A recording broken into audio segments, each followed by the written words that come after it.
Hey guys, কেমন আছো সবাই? তোমাদেরকে আরো একটা ড্রাগন বলের ভিডিওতে স্বাগত। তোমরা দেখছো ফেলিওর সেন্সে। আজকে আমি এক্সপ্লেন করতে যাচ্ছি ড্রাগন বলে 8 এবং 9 নম্বর এপিসোড। আর তোমরা যদি আগের এপিসোড না দেখে থাকো তাহলে আমার চ্যানেলে গিয়ে অথবা এই ভিডিও ডেসক্রিপশনে থাকা লিংক থেকে দেখে আসতে পারো। তাই আর বেশি কথা না বেরিয়ে চলুন শুরু করা যাক আজকের এই ভিডিও। এই এপিসোডের শুরুতে আমরা দেখি গোকুরা মাস্টার রশি আইল্যান্ডে পৌঁছে গেছে। মাস্টার রশি এই নতুন মেয়েটাকে দেখে বলে, আগেরবার তো ওকে দেখে লম্বা সুন্দর মনে হয়েছিল। গোকু তখন মাস্টার রশিকে বলে, আরে এটা হচ্ছে চিচি, আর উনি আমাদেরকে এখানে পাঠাইছে আপনার কাছে। তখন মাস্টার রশি নিজে নিজে বলতে থাকে, ও আচ্ছা অক্স কিং, আমি ওকে ট্রেনিং দিতাম। এইভাবে মাস্টার রশি বকবক করেই যাচ্ছিল। তখনই দেখি পিছন থেকে চিচি গোকুকে জিজ্ঞাসা করে, এটা কি আসলে মাস্টার রশি? গোকু বলে, হ্যাঁ এটাই তো মাস্টার রশি। কিন্তু চিচির বিশ্বাসই হচ্ছিল না মাস্টার রশিকে দেখে। এজন্য চিচি চিন্তা করে মাস্টার রশি একটা পরীক্ষা নেবে, সে আসলেই মাস্টার রশি কিনা। এইদিকে মাস্টার রশি এখনো পিছনে ঘুরে বকবক করেই যাচ্ছিল।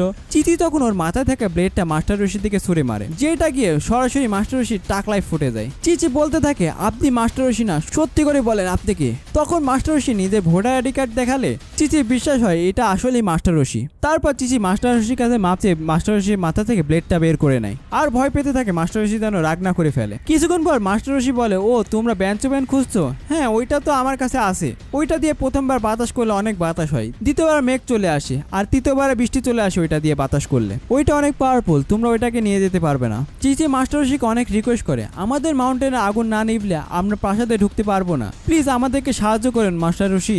তখন মাস্টার রশি বিড়বিড় করে বলে, বেঞ্চ ফ্যান আগুন তো নিভাতে পারবে, কিন্তু আমার সাহায্যের বদলে সাহায্য লাগবে। এই লুচ্চা মাস্টার রশি নিশ্চিত এবার কোনো ভেজাল পাকাবে। তারপর মাস্টার রশি গোকুকে সাইডে নিয়ে যায় আর বলে, তোমার সাথে আগে যে মেয়েটা ছিল না, ওর সাথে আমাকে দেখা করাই দিবে। পাশ থেকে টাটার বলে উঠে, মাস্টার রশি ডেটে যাওয়া তো আপনার উসুলে খিলাপ। মাস্টার রশি বলে, ওই শালা তোর থেকে কি আমি অনুমতি নিয়ে যাব? আর এই বুইরা বয়সে মরার আগে কি আমার ইচ্ছা হয় না আমি শেষ বয়সে মজা করব? টাটার বলে, কিন্তু মাস্টার আপনি তো ফাউন্টেন অফ ইউথের পানি খাইছেন, আপনার তো এখন মরার কথা না। গোকু তখন রাজি হয়ে যায় মাস্টার রশি সত্ত্বে। মাস্টার রশি বলে, খবরদার এই কথা যেন চিচি বা অক্সকিংকে বলবে না। গোকু এসে চিচিকে বলে, মাস্টার রশি আমাদেরকে বেঞ্চ ফ্যান দিতে রাজি হয়েছে। তারপর দেখি মাস্টার রশি বেঞ্চ ফ্যান খুঁজছিল। অনেক খোঁজাখুঁজির পর মাস্টার রশি মনে পড়ে যায় বেঞ্চ ফ্যানে জুস পড়ে যাওয়ার কারণে ময়লা হয়ে যায়, এই কারণে মাস্টার রশি ওটাকে ফেলে দিছিল।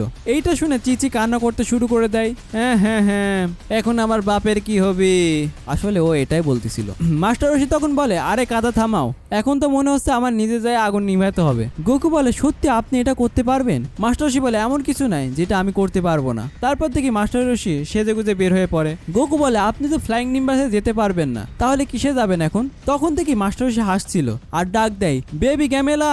আমরা দেখি একটা চরকি মতন জিনিস চলে আসে। আসলে ওইটা অদ্ভুত রকম একটা প্রাণী ছিল। এই প্রাণীটা আসলে কি এটা আমি নিজেও জানি না। তখন মাস্টার রশি আবার গোকুকে বলে, ওখানে যাওয়ার পর আবার আমাকে ভুলে যায় না কিন্তু। তারপর দেখি গোকু আর চিচি ফ্লাইং নিম্বাসে করে চলে আসে, আর মাস্টার রশি উনি তো চরকির মতন ঘুরতে ঘুরতে আসছিল। এদিকে ফায়ার মাউন্টেনে দেখি যেখানে গোকু অক্সিংকে বলছিল বেঞ্চ ফ্যান তো নষ্ট হয়ে গেছে, কিন্তু মাস্টার রশি নিজে এখানে আসছে আগুন নিভানোর জন্য। কিন্তু ওর কথা কেউ বিশ্বাস করতে পারছিল না, কিভাবে এই বুড়া লোক ও ফায়ার মাউন্টেনে আগুন নিভাবে। তখনই দেখি মাস্টার রশি বন বন করে ঘুরতে ঘুরতে চলে আসে। মাস্টার রশিকে দেখে অক্সকিন ইমোশনাল হয়ে গলায় লাগতে যায় আর জোরে ধাক্কা দিয়ে মাস্টার রশিকে ফেলে দেয়। তারপর দেখি মাস্টার রশি অক্সকিনকে শাসাচ্ছিল, তুমি গুপ্তধনের জন্য মানুষের উপর হামলা করো, এটা তো খারাপ ব্যাপার।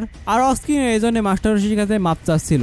ওখানে তো সবাই অবাক যে এই এত পাওয়ারফুল অক্সকিং এই বুইরা বেটার কাছে মাপ চাচ্ছে। তারপর মাস্টার রশি গোকু আর বুলমা ওরা ফাঁকে আসে কথা বলার জন্য, আর ইয়ামচা ওদের কথা পিছন থেকে লুকিয়ে শুনছিল। মাস্টার রশি তখন বলে, আরে যদি আমি এই আগুন নিভাতে পারি তাহলে বুলমা তোমাকে আমার সাথে হাঁটতে যাইতে হবে। বুলমা বলে, কি তুমি আমার সাথে ডেটে যেতে যাচ্ছ?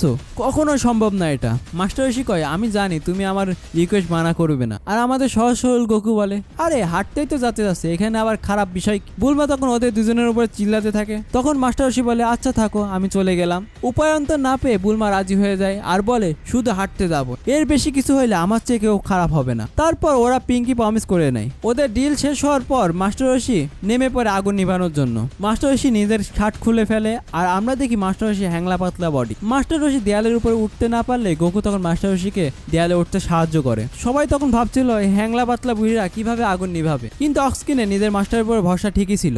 আমরা দেখি মাস্টার রশি পাওয়ার অফ করে, যেই কারণে ওনার 6 প্যাক বডি হয়ে যায়। ভাই আমার তো বডি নাই, আমি কি মাস্টার রশির থেকে ট্রেনিং নিব নাকি? এইটা দেখে তো সবাই অবাক। মাস্টার রশিকে দেখি তার বডি থেকে এনার্জি চিচি চলে আসে। তখন ইয়ামচা বলছিল আজ পর্যন্ত কাউকে দেখিনি এভাবে এনার্জি বের করতে। তখনই মাস্টার রশি পারফর্ম করে আইকনিক মুভ কাপ মে হা মে হা, আর এক এনার্জি ব্লাস্টে পুরো জায়গা সাফাই করে দেয়। আর দেখি মাস্টার রশি নিজের হ্যাংলা পাতলা বডিতে ফিরে এসেছে। আসলে মাস্টার রশি আগুন নিভাতে গিয়ে পুরো পাহাড়ি ধ্বংস করে দেয়। তখন সবাই চিন্তা করে একে আয়না লাভ কি হইলো, প্রাসাদ আর প্রাসাদের জায়গায় তো আর নাই। তারপর দেখি বুলমা ওই ধ্বংস স্তূপের মধ্যে থেকে ড্রাগন বল খুঁজছিল। এইদিকে দেখি মাস্টার রশি অক্সিং এর কাছে মাপ চাচ্ছিল সম্পূর্ণ প্রাসাদ ধ্বংস করার জন্য। তখন গোকু বলে আপনি কি আমাকে এই মুভটা শিখাবেন? কিন্তু মাস্টার রশি বলে তোমার কামেহামেহা শিখতে 50 বছর লাগবে। আমরা দেখি গোকু কামেহামেহা মুভ করার চেষ্টা করে আর প্রথমবারে করেও ফেলে, কিন্তু অনেক ছোট কামেহামেহা ছিল এটা। তখন পিছন থেকে অক্সকিং বলে দেখতে হবে তো এটা কার নাতি। তখন মাস্টার রশি জানতে পারে এটা আসলে গোহানের নাতি। আর গোকুকে গিয়ে বলে তো গোহানের কি অবস্থা এখন? গোকু বলে আমার দাদা তো অনেক দিন আগেই মারা গেছে। এটা শুনে মাস্টার রশি একটু ইমোশনাল হয়ে যায়। তারপর তিনি গোকুকে প্রস্তাব দেয় তুমি আমার আইল্যান্ডে চলে আসো, আমি তোমাকে ট্রেনিং দিব। এটা শুনে ইয়ামচা আর পুরো অবাক হয়ে বলে মাস্টার রশি কাউকে তো এত সহজে নেয় না স্টুডেন্ট হিসাবে। কিন্তু ওরা তখনও গোকুকে হারানোর প্ল্যান করে যাচ্ছিল। তারপর দেখি বুলমা ড্রাগন বল পেয়ে গেছে আর ও এখানে চলে আসে। বুলমা এসে থেকে ওর গাড়ি ভেঙে গেছে। আসলে এটা গোকু ভেঙে দিয়েছিল ওর কামেহামেহা দিয়ে। তখন অস্কিং ওদেরকে একটা গাড়ি দেয় গোকু সাহায্য করার জন্য। বুলমারা যখন গাড়ি নিয়ে চলে যাবে ঠিক তখনই মাস্টার রশি বলে এত সহজে আমাকে ভুলে গেলে চলবে? বুলমা তখন মনে পড়ে যায় পিঙ্কি প্রমিসের কথা, তাই ও উলংকে ধরে নিয়ে ফাঁকে চলে আসে আর বলে আমি মাস্টার রশির সাথে ডিল করছিলাম, সে যদি আমাকে ড্রাগন বল খুঁজতে সাহায্য করে তাহলে আমি তার সাথে হাঁটতে যাব, কিন্তু তোমার এখন কাজ হচ্ছে তুমি আমার বদলে রূপ পাল্টে মাস্টার রশির সাথে যাবে। উলং তখন রাজি না হলে উলংকে ভয় দেখিয়ে রাজি করিয়ে নেয়। তারপর উলং বুলমার রূপ নিয়ে নেয় আর মাস্টার রশিকে ডাকে। তখন উলং বুলমাকে শিক্ষা দেওয়ার জন্য মাস্টার রশিকে পটকান মারতে থাকে। মাস্টার রশি আপনি অনেক হ্যান্ডসাম, আপনাকে আমার অনেক ভালো লেগেছে। আর মাস্টার রশির সামনে আনবক্সিং করে নিজের চাঁদ। ব্রো ও এখন বুলমার রূপ ধরে আসে। মাস্টার রশি তো চাঁদ দেখে এক অন্য জগতে ভ্রমণ করে ফেলে। আর ওইদিকে বুলমা উলংকে খেলাতে থাকে এই কাজ করার জন্য। তারপর গোকুকে দেখি গাড়িতে বসে আছে। চিচি গোকুকে বলছিল গোকু তুমি চলে যাওয়ার পর আমার কথা কি ভাববে? অবশ্য গোকু কিছু বুঝতে না পেরে বলে তুমিও কি আমার কথা ভাববে? গোকুর কথা শুনে চিচি ফিদা হয়ে যায় গোকুর উপরে। তারপর বুলমারা ফ্লাইং গাড়ি নিয়ে বেরিয়ে পড়ে লাস্ট ড্রাগন বলের উদ্দেশ্যে। আর ইয়ামচারাও ওদেরকে ফলো করতে থাকে। তারপর অন্য দেশে থেকে ওরা ফ্লাইং কারে করে যাচ্ছিল। তখন উলং বলে গাড়ির পেট্রোল শেষের দিকে। বুলমা বলে তুমি গাড়ির পেট্রোল ভরাওনি কেন? এই নিয়ে ওদের মধ্যে কথা কাটাকাটি হচ্ছিল। পিছনে দেখি ইয়ামচার গাড়িতে যেখানে বুলমার এমন ঝরগা করা দেখি ইয়ামচা বলে কত সুন্দর ভয়েস। তখনই ও বুঝতে পারে মনে অজান্তে কি করে ফেলেছে ও, আর নিজে আমতা আমতা করতে থাকে। মানে বুঝছো তোমরা, ইয়ামচারও মনে লাড্ডু ফুটছে। তারপরে গোকুর একটা শহরের ভিতরে চলে আসে। ওরা পেট্রোল পাম্পে পৌঁছালে পেট্রোল পাম্পে থাকা লোক ওদেরকে দেখে ভয় পাচ্ছিল। শুধু পেট্রোল পাম্পের লোক না, পুরো শহরের মানুষই ওদেরকে দেখে ভয় পাচ্ছিল। তারপর বুলমা ডাইনো ক্যাপ কিনতে চলে যায়। গোকুদের পেট্রোল ভরা হয়ে গেলে উলং ওই লোককে টাকা দিতে যায়, কিন্তু লোকটা টাকা নিতে মানা করে দেয়। যেহেতু টাকা ছাড়াই হয়ে গেছে কাজ, তাই ওরা আর বেশি চিন্তা ভাবনা করে না। এইদিকে বুলমাকে দেখি ও ডাইনো কাপ পছন্দ করছিল।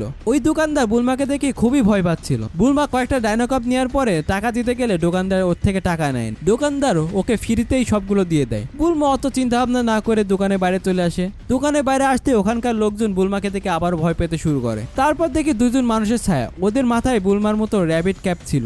আমরা দেখি ওদের হাতে বন্দুকও ছিল। তারপর আবারও দেখি বুলমাকে একটা দোকানে ড্রেস পছন্দ করছিল আর নিজের বানি ক্যাপটা খুলে যখনই দোকানদারের মাথায় দেয় তখন দোকানদার প্রশ্ন করে তুমি বানি গ্রুপের লোক না? বুলমা বলে ওইটা আবার কি? তখন দেখি ওই দোকানদার ভয় পাচ্ছিল না। দোকানদারটা বুলমাকে ফ্রড বলে ও দোকান থেকে তাড়িয়ে দেয়। এইবার বুলমা যখন বাইরে হাঁটছিল ওকে দেখে কেউ আর ভয় পাচ্ছিল না, কারণ বুলমার কাছে তো আর ওই বানি হ্যাট ছিল না। বুলমা তখন ওদের গাড়ির কাছে চলে আসে। আমরা দেখি ইয়ামচারা ওদেরকে লুকিয়ে লুকিয়ে দেখছিল। তারপর গোকু বুলমাকে বলে খাবার কি কিনে এনেছো? তখন ওদের পিছনে দুইটা লোককে দেখি, ওদের মাথায় বুলমার মতো বানি ক্যাপ ছিল। ওরা একটা ফল ব্যবসায়ীকে ধমকাচ্ছিল আর ওর কাছে টাকা যাচ্ছিল। ওই গুন্ডারা কাউকে ছাড় দিছিল না, বাচ্চা মহিলা সবাইকে মারছিল। তখন ওদের নজর পড়ে যায় বুলমার দিকে। তখন ওই দুই গুন্ডা বুলমাকে বলে চলো আমার সাথে। বুলমা ওদেরকে মানা করে দিলে ওই গুন্ডারা বলে তুমি এখানে নতুন এসেছো মেয়ে, তুমি জানো না আমরা কারা, তাই বলছি ভালো ভালো আমাদের সাথে চলো। তখন বুলমা ওদের দুজনকে এক নম্বর বদমাশ বলে আর ওকে ডিস্টার্ব করতে মানা করে দেয়। বুলমা তখন গাড়িতে উঠতেই যাবে তখন ওখানে থেকে একটা গুন্ডা বুলমার দিকে বন্দুক তাক করে ধরে। তখন বুলমা গৌকে বলে তুমি কিছু করো, না হলে ওরা আমাদের ক্ষতি করে দিবে। গোকু বারবার খেতে খেতে বলে ঠিক আছে, কিন্তু উলং ওকে মানা করছিল লড়াই করতে। কিন্তু গোকু তো গোকুই, ওর বার্গার খাওয়া শেষ হওয়ার পরই ও ঝাঁপে ঝাঁপিয়ে পড়ে একটা গুন্ডার উপরে আর ওকে মেরে আলু ভর্তা বানায় দেয়। অন্য আরেকটা গুন্ডা গোকুর উপরে গুলি চালাতে গেলে গোকু লাফ দিয়ে গুন্ডার পিছনে চলে আসে আর ওর ম্যাজিক্যাল লাঠি দিয়ে গুন্ডার পাশায় গোতা মারে, মানে শিক্ষা একেবারে দিয়ে দিছে। এইটা দেখে তো শহরের মানুষ হতবাক হয়ে যায়। লুকিয়ে থাকা অ্যামচা বলছিল তোমরা কার সাথে লড়াই করছো এবার বুঝতে পারবে। গোকু যে গুন্ডার পাশায় গোতা মারছিল ওই গুন্ডাটা বলে তোমরা র্যাবিট গ্রুপের অপমান করছো। তখন বুলমা বলে এটাকে অপমান বলে না, এটাকে ধোলাই দেয়া বলে। তারপর ওই গুন্ডা ওর বসকে ফোন দিয়ে এখানে আসতে বলে। ওদের বস আসবে শুনে পুরো শহরের মানুষ ওখান থেকে পালাতে শুরু করে। আর উলং বলছিল এই ছেলেটা খালি প্রত্যেকবার ঝামেলা বাঁধায়, আমি তো আগেই কইছিলাম আমাদের এখান থেকে তাড়াতাড়ি যাইতে হবে, চলো এখন তাড়াতাড়ি পালাই। তারপর দেখি পুরো শহর শুনশান হয়ে গেছে, কোনো মানুষ নেই। ওই গুন্ডারা তখন বলে বস এসে তোমাদেরকে কি বানায় দেখো। বুলমা বলে কি করবে ও? ওই গুন্ডারা বলে চিন্তা করো না, তোমাদেরকে গাজর বানাবে। তখন দেখি একটা গাড়ি এদিকে আসছিল, যেটা দেখে ওই গুন্ডারা খুশি হয়ে যায়। ওই গাড়ি থেকে তখন একটা খরগোশ বের হয়, যাকে দেখি আমচার চেনা চেনা লাগছিল কিন্তু ঠিক মনে করতে পারছিল না। তখনই ওই খরগোশটা লাফ দিয়ে বুলমার কাছে চলে আসে আর বুলমাকে বলে চলো হাত মিলাই। ঠিক তখনই ইয়ামচার মনে পড়ে দেয় এই খরগোশটা যাকেই হয় তাকে কোনো না কোনো জিনিস বানায় দেয়, কিন্তু বুলমা কোনো চিন্তা ভাবনা না করে খরগোশটা হাতে বাড়ি মেরে দেয় আর ওই খরগোশটা বুলমাকে একটা গাজর বানায় দেয়, যেটা দেখে গোকু আর উলং চমকে যায়। এইদিকে লুকিয়ে থাকে ইয়ামচা বলে ওই খরগোশটার নাম হচ্ছে মনস্টার র্যাবিট, ওর পাওয়ার হচ্ছে ও যাকে হয় তাকেই গাজর বানায় দেয়। তখন গোকু খরগোশটাকে আবারও মানুষ বানাতে বলে। উলং তখন গোকুকে বলে তোমার লাঠি ব্যবহার করে ওর সাথে লড়াই করো। গোকু তখন ওর লাঠি ব্যবহার করে অ্যাটাক করে, কিন্তু খরগোশটা এক লাফ দিয়ে পিছনে সরে আসে আর বলে ভুলে যেও না তোমার বন্ধু আমার কাছে আছে, তুমি যদি আর একবার আগাও তাহলে ওকে খেয়ে ফেলবো আমি। যে কারণে গোকু ওখানে থেমে যায়, ও তখন আর অ্যাটাক করতে পারছিল না। গোকু তখন কি করবে বুঝতে না পেরে উলংকে জিজ্ঞাসা করতে গেলে দেখে উলং ওখান থেকে পালিয়ে গেছে, যেটা দেখে গোকুর উপরে খরগোশটা হাসতে থাকে আর ওর দুই চালাকে অর্ডার দেয় গোকে মারতে। ওই দুই গুণটা তখন গোকে দুমদাম পেটাচ্ছিল। পিছন থেকে ইয়ামচা তখন চিন্তা করে গোকুকে বাঁচাতে হবে, কারণ ওরা না থাকলে তো আর ড্রাগন বল খুঁজে পাবে না। ইয়ামচা তখন পুয়োরকে পাখির রূপ নিতে বলে। পুয়োর তখন পাখির রূপ নিয়ে খরগোশের হাত থেকে গাজরটা ছিনায় নেয় আর সাথে সাথে ইয়ামচা ওই দুইটা গুন্ডাকে মেরে আলু ভর্তা বানায় দেয়। তখন ইয়ামচা গোকে বলে ওই গাজরটা আমার কাছে আছে, তুমি লাঠি নিয়ে ওই খরগোশটার সাথে ফাইট করো। আমরা দেখি ওই গাজরটা নিয়ে পুয়োর এদিক সেদিকে উড়ে বেড়াচ্ছে আর ওই খরগোশটা পুয়োরকে তাড়া করেই যাচ্ছে। একটা সময় পর পুয়োর গিয়ে বাড়ি খায় একটা বড় মাশরুমের সাথে আর গাজরটা ওর মুখ থেকে পড়ে যেতে লাগে। গাজরটাকে ধরার জন্য এক পাশ থেকে ইয়ামচা আর গোকু লাফ দেয় আর অন্য পাশ থেকে ওই খরগোশটা লাফ দেয়, কিন্তু অবশেষে গোকু গাজরটা ধরে ফেলে। তখন ওই খরগোশটা খেয়াল করে ওর পাশে পুয়োর পড়ে আছে, তাই খরগোশটা গোকুতে আবার হুমকি দিতে দেয়। ঠিক তখনই পুয়োর রূপ নেয় একদম ওই খরগোশের মতন আর উল্টো খরগোশকে ভয় দেখায় গাজর বানিয়ে দেওয়ার, যেটা দেখে খরগোশটা ভয়ে পেছাতে শুরু করে। তখন ইয়ামচা গোকুকে বলে তোমার ডান্ডা খরগোশকে মেরে ঠান্ডা করে দাও, আর গোকুও তাই করে, খরগোশকে একদম ঠান্ডা করে দেয়। গোকু খরগোশকে হুমকি দিতে থাকে, যতক্ষণ না খরগোশ বুলমাকে আবার আগের মতো ফিরে দিবে খরগোশকে ততক্ষণ লাঠি দিয়ে বাগাতেই থাকবে। খরগোশটা হার মেনে নিয়ে বুলমাকে আগের রূপে ফিরিয়ে দেয়। বুলমা আগের রূপে ফিরে ভালো ফিল করছিল। তখন গোকু বলে আমাদেরকে ইয়ামচা হেল্প করেছে। ইয়ামচার নাম শুনতে বুলমার মনে লাড্ডু ফুটতে শুরু করে আর ইয়ামচাকে খুঁজতে থাকে, কিন্তু এই হিজলা ইয়ামচা ওখান থেকে পালাইছে। যেখানে আমাকে দেখো কোনো মেয়েই পাত্তা দেয় না, কিন্তু এই ইয়ামচারে ডাকিও পায় না। যাই হোক গল্পে ফেরা যাক। গোকুদের এমন কাণ্ড থেকে পুরো শহরের মানুষ হতবাক হয়ে যায়। গোকু ওই র্যাবিটের গ্রুপকে বেঁধে ফেলে আর আমরা উলংকে দেখি বুলমা ওকে পালানোর জন্য কথা শোনাচ্ছিল আর গোকুকে দেখি ও ওর ম্যাজিক্যাল লাঠি বড় করে তিনজনকে নিয়ে চাঁদে থুয়ে আসে আর ওদেরকে বলে আসে তোমরা যদি অনেকগুলো খরগোশকে বানাতে পারো তাহলে তোমাদেরকে নামায় নিয়ে আসবে। গাইস আমিও তোমাদেরকে চাঁদে রেখে আসবো যদি না তোমরা আমার চ্যানেল সাবস্ক্রাইব করে থাকো। আর এর সাথে শেষ হয়ে যায় এই এপিসোডটা। তো ভিডিওটা যদি ভালো লেগে থাকে তাহলে একটা লাইক করে কমেন্ট করে দিও। তো দেখা হচ্ছে পরের ভিডিওতে।